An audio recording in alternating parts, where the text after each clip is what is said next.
mercy and grace, and he sent his son to bring the message to the world that God loved the world so much that he gave his only begotten son, that whomsoever should believeth on him should not perish but have everlasting life. That's John 3:16. And John is a book in the Bible, and he was one of the disciples of Jesus. He had firsthand experience with Jesus. He knew Jesus as a person and walked with him during the 3 years that Jesus had his ministry on the earth. Now, you have to go back and you have to look at these things, and you have to prayerfully consider these things and look these things up for yourselves. But God has made a way for us to escape the coming judgments on the earth. And this is the only way that he's provided. Jesus is the only way. And there's a lot of religions that are out there, and they say that they're the way.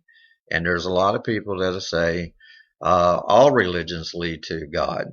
But that's not necessarily the case, according to the Holy Bible, which is our reference for what we're reading here.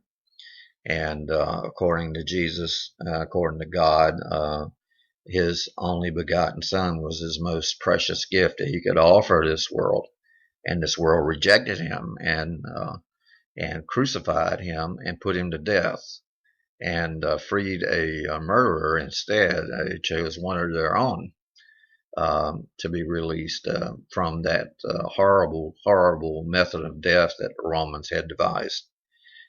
But now we're coming to the point where Christians are going to be persecuted for their faith. And Christianity is not for sissies. I mean, you've got to really consider the cost of discipleship, and you've got to believe in God. You've got to have faith. You cannot please God without faith.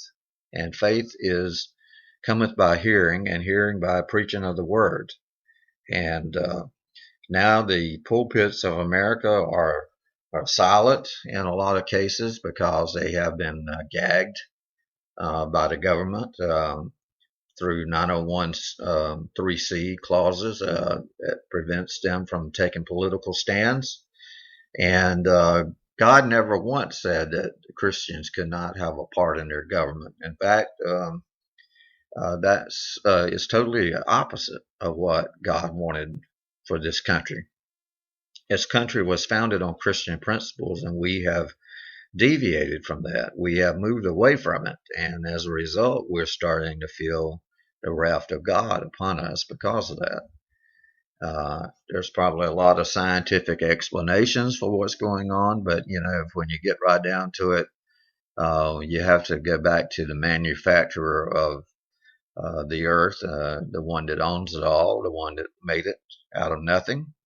And of course, they just recently discovered what they thought is the God particle that gives mass to everything. But even in the controlled sequences that they performed that experiment in, it itself exploded into millions, many different particles that probably are going to have to be split in turn, which are going to yield even more particles. So, God created the earth out of faith. All the worlds were formed by faith, and faith is believing, and you've got to believe in something, or you'll fall for anything. And it's also in prophecy that it says at the end of time, people will believe in a lot of false doctrines, and there'll be a lot of false prophets out there, and people trying to mislead God's people and people that would come to God. But you've got to realize one thing, that there's only one way, and go to the source. The Bible is the best-selling book of all time. Every year is the biggest and best seller. And you go to it and read for yourself, and dig out these facts and stuff, and look it up for yourself, and then consider what this broadcast has said, and God offered you a get out of hell free card, in the personage of Jesus Christ and with his sacrifice, and it would behoove you to check it out for yourself. So please do that. And And and remember that God loves you and God loves the world. And God did not send Jesus into the world to condemn it, but to save it. All of these things that are coming upon the world are man, they brought on by man and by Satan, and people driven by Satan. And therefore, the people are falling away and people are going their own way through their own lust. They're driven away. They're led away through temptations of lust and love for the world. So anyway, consider the seriousness of the situation and consider the fact that your soul is in the balance and where you would be eternally if you were to lose your life today. I hope that's not the case, but we're all going to have to face judgment one day, or we're going to have to face the fact that we're going to become deceased one day. So anyway, I hope and pray that you will give that some consideration and that you will not fail to search out these things for yourself and to read the Bible and to go to the source.